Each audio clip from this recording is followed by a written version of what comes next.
How many of you have a green thumb and can make a yard look beautiful? This is a skill that not many people have, but we've got an expert in the building here to talk about it. Stay tuned.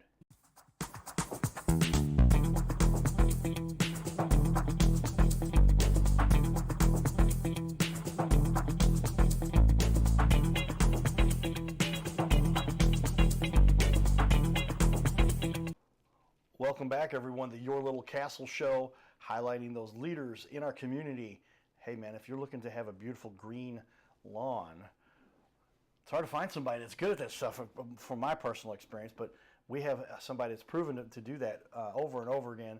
140 plus reviews, 4.9, really knows what he's doing, and a beautiful website. We're going to go over that a little bit more. If you missed the first half hour, that first half hour we recorded with Brian here covers a lot, and it really helps you realize why you don't want to try to do this yourself very often. A little patchwork here or there, maybe cut your grass yourself, but if you're really going to make a yard look beautiful, you start talking about all the variables involved, you need an expert. So with that, welcome back our expert, Brian Schremp. He is the owner of and founder of Green Elements STL, 314-764-5296. And he's got a crew here in St. Louis. You've been doing this for 20 years. Yeah.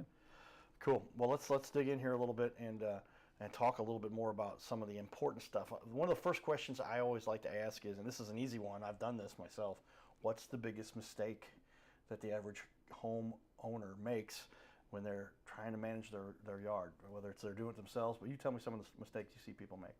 I see the biggest, probably the mistake I see most is trying to seed in the spring.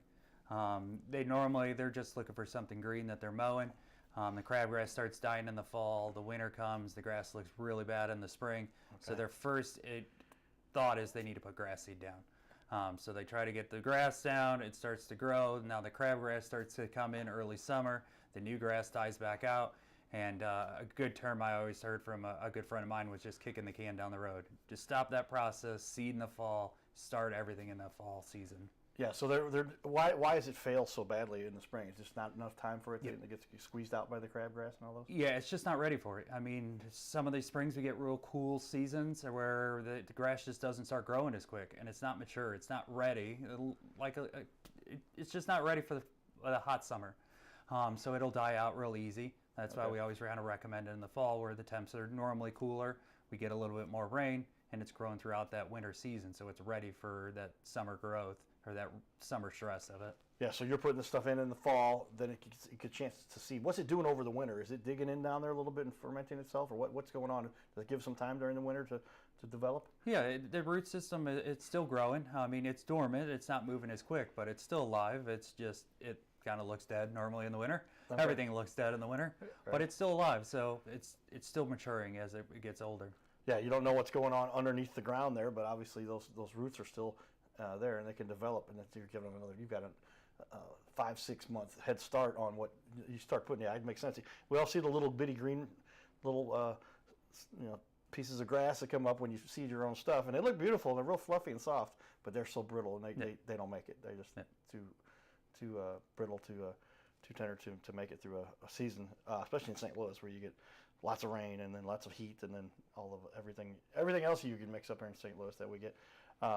Residential and commercial, how much of each? What do you enjoy about both, and what percentage would you say of each? We probably do 90% residential. We have plenty of commercial contracts we hold with other lawn care companies. We do the treatment side of it or the irrigation side on the big commercial properties, and they hold the contracts for the mowing and the mulching and the snow removal on that side. It doesn't matter. I like both sides of it. The residential, obviously you get to be in more contact with the customer and talk with them. It has both of its benefits. The commercials normally are larger systems, and we can handle that too. Anything from a tiny little lawn up to multi-acreage villa community, we can take care of those. Yeah, and you enjoy doing the irrigation as well, because you're put in a system that can cover. What's some of the larger jobs you've done? How big of an irrigation system can you implement? We try to stay on the smaller side of the install of irrigation, and we don't do that many of them. We concentrate most of our business on the maintenance repair side of it, but we can put in systems. We probably do 15 to 20 a year, and we're happy for that. We try to just stay more for the maintenance side, if anything. Yeah, so if somebody has a system that needs some maintenance, some repair, you can come in and take a system that's been around for a little while and help update it and get it back to a functioning Yeah. form. Yeah, most of the time I see, it's a rare occasion, but most of the time I see is you can have a system that's been down for 10 years and it's cheaper to come repair the system and upgrade it opposed to pulling all new lines and rebuilding the whole system. But all in all, you'll get a new system most of the time with all the hardware that you need to put into it. Interesting. So yeah, and I guess it's the plumbing, it's the pipes that run the water out there. Those can be used from whatever, as long as they've got something. Maybe they were built out of a different material back in the day, and they still tend to last. But it's where the actual sprayers. What do you call The spray heads. spray heads? Okay, those you swap those out, or tell me the process for somebody when they go through a repair like that. Yeah, normally you have to kind of diagnose and kind of see what it is. You got to test your valves to make sure they're working, electrical's working. Then once you get valves working, you can look more into the heads. Is there broken heads? Are they working still? Are they leaking? Do they need to be replaced? And how's the controller? I mean, or is it just time? If you're revamping everything, you might as well spend a couple bucks to throw a new smart controller in, and that'll pay itself off in the smart watering aspect. Okay. Soon. And you can save a lot of money versus an entire system. It's mostly, I know that there's a lot of labor. It's got to be to run those lines underneath the ground to have the water transferred everywhere you go. But if that part is in place, you can replace just about the controllers. Now you talked about the first show we missed. If you missed that first show, everybody check it out. But the controllers now in the AI and the smart features, they can now tell when the rain's coming, and all of those features can be added to an existing system. It can even sense, it's got built-in wire meter to it, so it can sense if a valve goes down and it's not working properly. It can notify the homeowner and the contractor at the same time there's an issue out there, and we can notify the customer and say, hey, you have an error, this is broke, when do you want us to come fix it? And so we already know there's something broke out there. Wow. Yeah, I tell you, how many times have we seen that? The water's just running down the street, and you look over and there's a head from a sprinkler where somebody ran over it or kicked it or knocked it or lawnmower hit it or whatever, and it's just water's just pouring out. But you've got a learning system that'll say, hey, there's an issue, and somebody can pay attention to that more quickly. So you run up your water bill on that a little bit too. Yeah, I mean, you could even integrate flow meters into it. That probably finds more of the leak issue aspect when you add flow meters. So it knows that what normal water usage is for when the system runs, if it's up a percentage or down a percentage, can tell you two different things about a system, that something's not going right with it, and it needs to be addressed and looked at.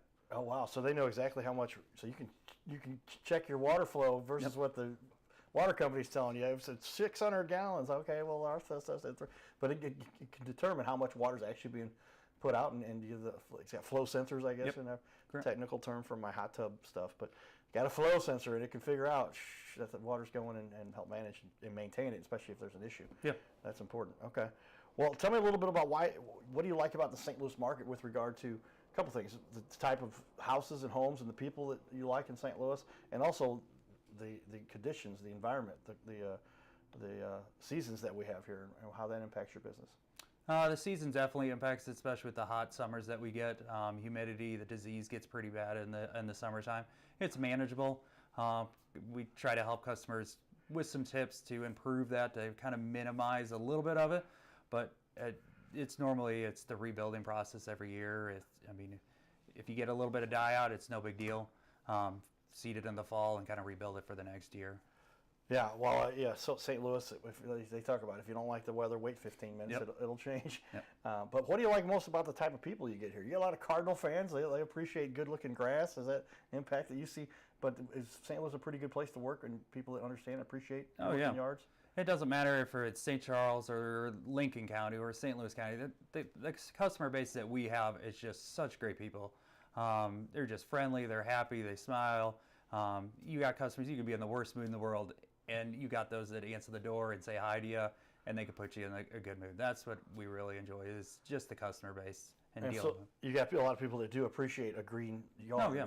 Look beautiful, and that's just something that can brighten anybody's day. And when you walk outside, you're like, God's beautiful earth here that and you're the one helping to develop that. Because when you get a new construction done, or when somebody's moving to a new area, they've torn up that yard pretty dramatically, and there's usually no grass. And you said a lot of times they end up with a lot of gravel and other stuff. But you can remedy all of that stuff and help somebody. You say you come in a little bit afterwards and you can tell them here's the mistakes that have been going on that some of the other guys didn't want to address, and you can fix that. Yeah. New construction that we see all the time is just the lack of organics, lack of topsoil. It's the clay, it's the rock, it's all that stuff combined, and then you put sod that was pulled from a riverbank sod farm, and then they throw it into that condition, and the grass just struggles. So my biggest recommendation, if you're doing it yourself, anything with new construction, is organic material, just trying to build that organic base underneath it, build the soil to help that new sod on their new construction homes.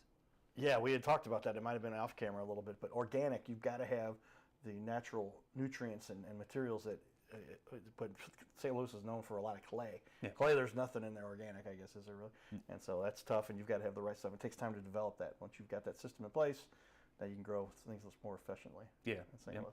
Yep. Okay. Tell me a time when you had a customer that was in a tough situation. Maybe they were working with somebody else, which we won't name, or maybe they were trying to do it themselves, and you had to come in and really help get them on path. I'm sure that's happened many times. Yeah. You see on the treatment side that, I mean, they're not happy. They said they're going to spray weeds. They didn't. That's pretty basic things. The big things that I am so happy and grateful to help customers, it's a lot on the irrigation side. Some of these companies are saying, hey, you need a whole new backflow. It's going to be $1,500 plus. I had a customer yesterday, he got quoted $2,500 to replace the backflow. And I didn't get to see that situation. I didn't get to help him. Most likely it needed a rebuild. But we'll get that customer that, yeah, it's just something doesn't feel right. I don't think this is right. And they'll call us, do a second opinion. We show up, maybe it needs to be cleaned. Maybe it just needs to be rebuilt. Maybe it just needs a spring tightened just a little bit or a screw, and it doesn't need a rebuild. The backflow is perfectly fine. It doesn't need to be replaced today. And they're grateful that we could save them over $1,000 in a repair that they didn't need. Yeah, how often have we've heard those horror stories in other cases, in other industries where they're coming and say, oh, the pipe is clogged. Okay, well, we need a whole new system now. Yep. And they make a lot more money by selling a whole new system, but There it is. obviously that's their motive. Yep. But they're not necessarily looking for what's best for their customer, and they won't stay in business if they keep doing that, because people that comes around. But we've heard that they come in and say, oh, it was a $300 repair, not a $2,500 repair, and big difference there. What's a lesson you've learned as a business owner? There's lots that we have to develop and learn every day, and oh wow, obviously you've done well to overcome any challenges you've had. But tell me a time when you had something you're like, holy cow, that made a difference, and now we're here and made things better. I swear I learned something new every single day. Every time I think I have it figured out, I'm wrong the next day. I'm always building, I'm always learning, I'm always trying to find something new procedure, new way to help the company change things, add procedures. That's one thing I do like about the business, is there's always something new to learn and new to change every single day to keep the business going and be healthy and just keep growing efficiently. Yeah, I would assume that there are the fundamentals that don't really change with regard to some of the core, but there's always new technologies and new strategies, and we are always learning. If you're not always learning, I learned that from Microsoft's. There was always an update with Microsoft as an IT guy back in the day.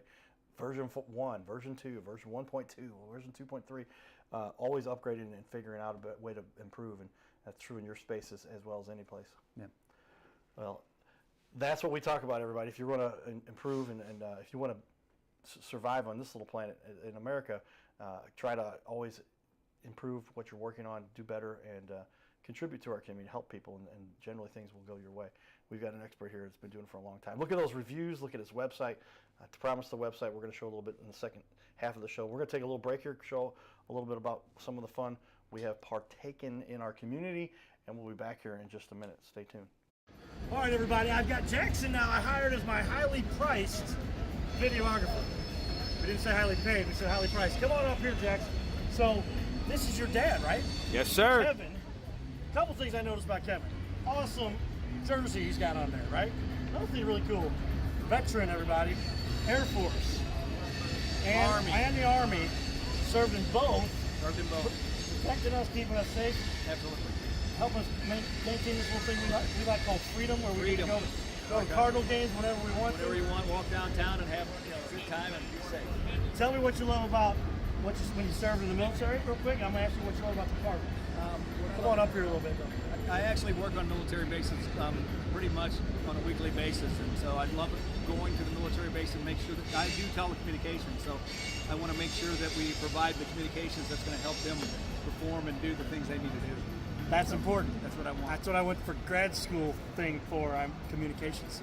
If you can't communicate, nothing else matters. I agree, 100%. Thank you for your service there. What do you love about the Cardinals? What do I love about the Cardinals? Well, they're the best team in the country. You know, they got more fans.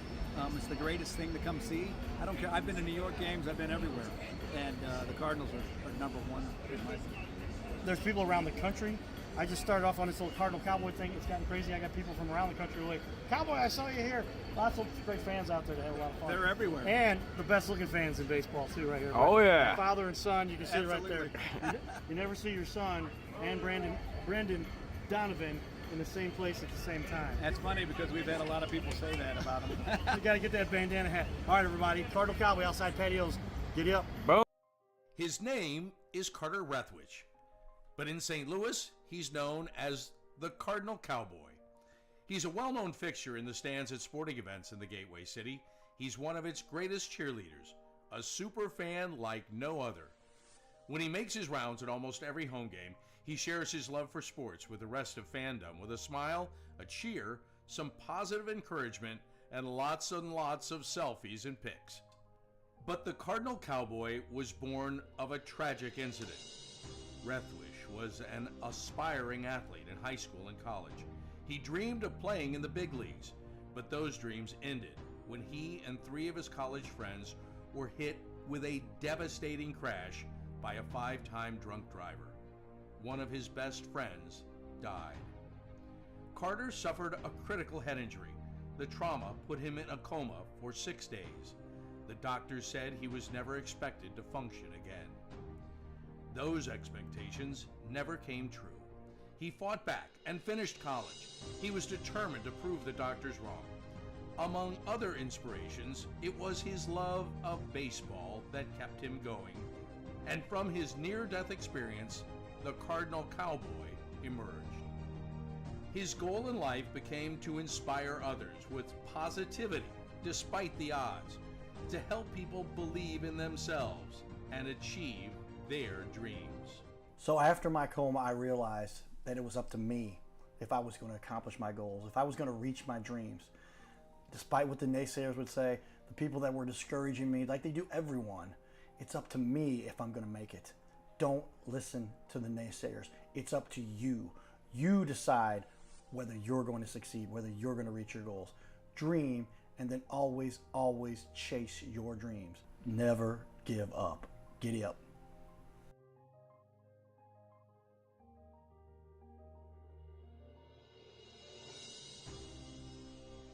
Hey, we're looking for the small business owners and leaders in our community to be on our show.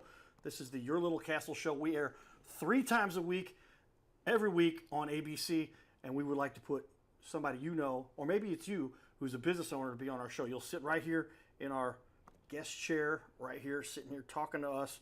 We're going to put on the wall your website and everything about you and highlight you as a leader. Fill out the form you see here on our website. It's bigleagues.com, and if you go to bigleagues.com, fill out this form. It takes just a couple seconds, and you can even schedule yourself right here. Schedule yourself to be on the show, and there is no charge for us to record you. There's no charge to be in the studio. Check it out if you would like to be on. Fill out the form again, bigleagues.com. This is where we can turn any interview into a series of clips. Check that out. Go to bigleagues.com.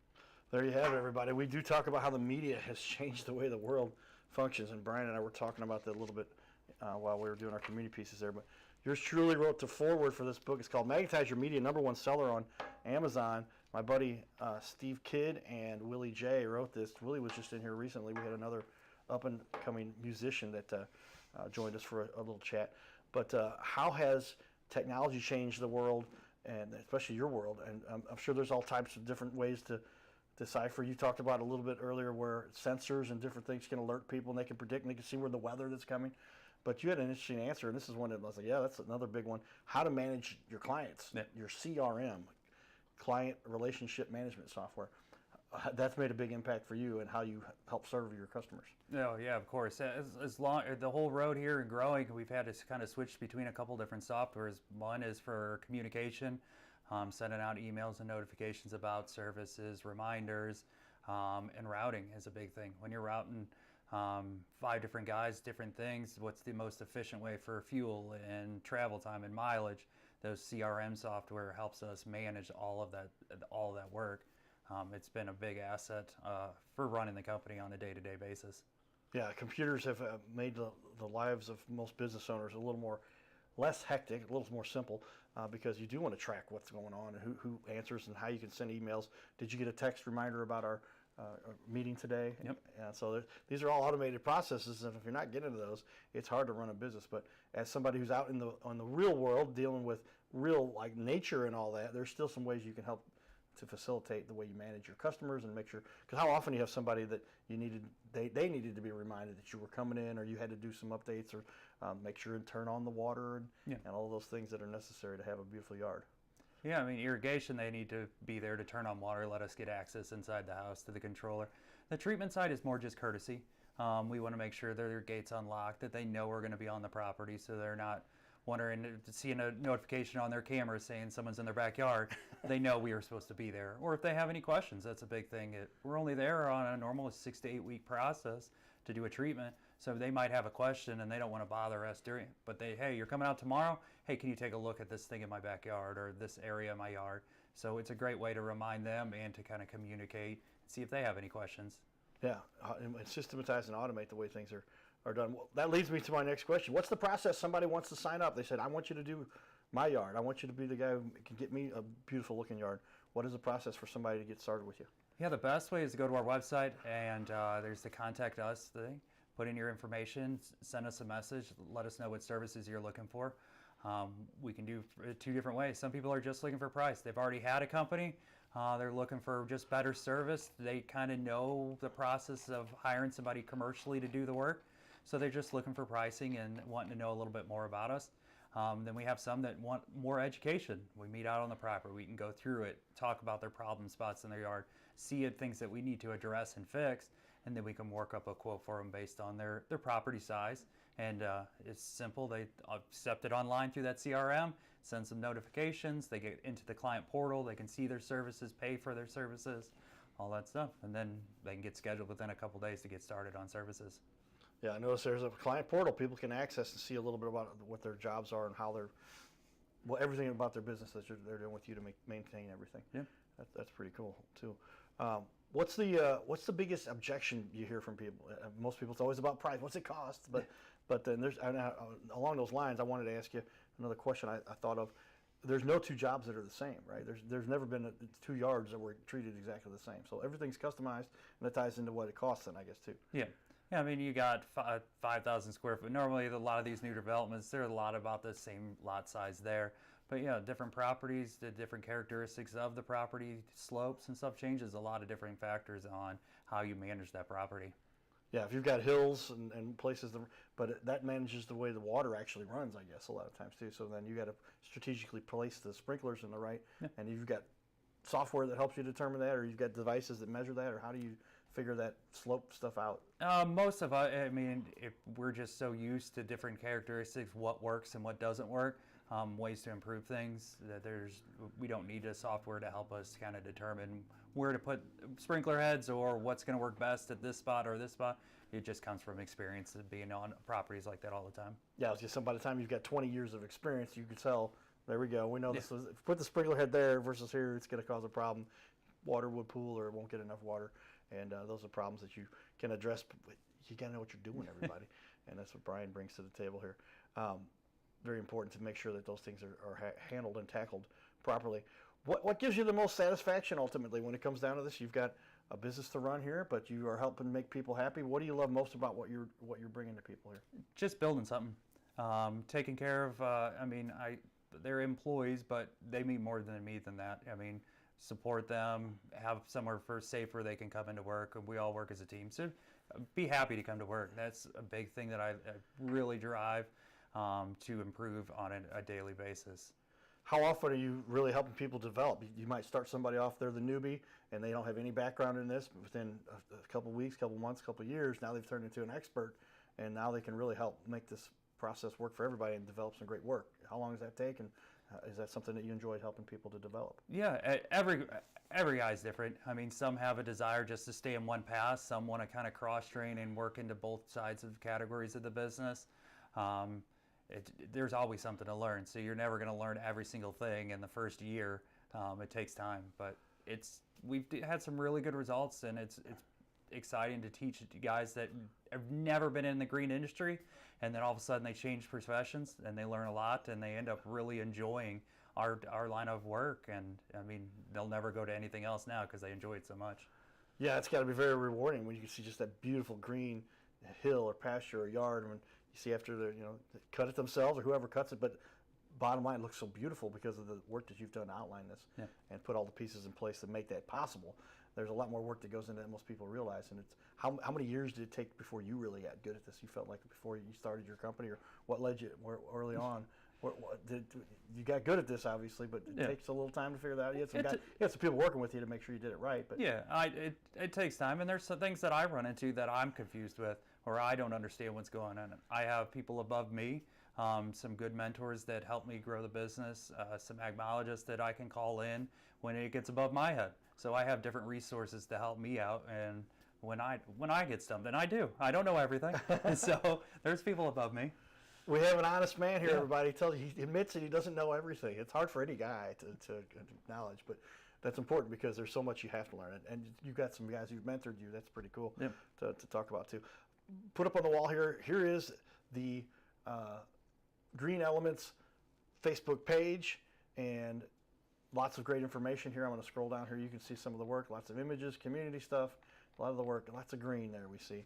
And then, of course, his website, which looks great. And there's a little bit of information I wanted to cover on the website because, boy, when you get into just digging into the information. But across the top, specialized lawn treatment for our ATO clients. That's for sprinklers and related, irrigation and sprinklers, is that right?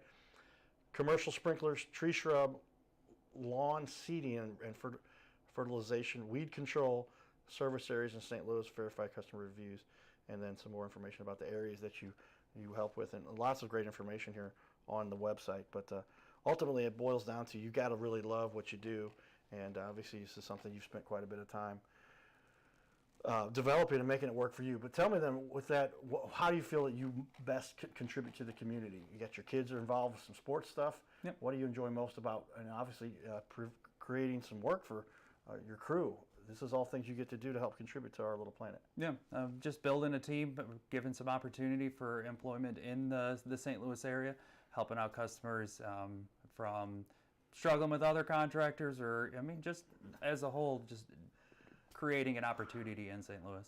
Yeah, I've been there with trying to get some work done for the yard, and it didn't work out as well, but you got to find the experts that really know what they're doing. So with that, we'll finish up here. This is the Your Little Castle Show, highlighting those leaders in our community. It's nice to see the word spreading through some of the ranks and some of the people you are comfortable with. And they said, yes, you should go over there and talk to the Cowboy. He'll talk about your business, and hopefully we can spread the word about the people that are doing work the right way to make an impact on our little planet and contribute to our communities. You're watching the Your Little Castle Show. Giddy up.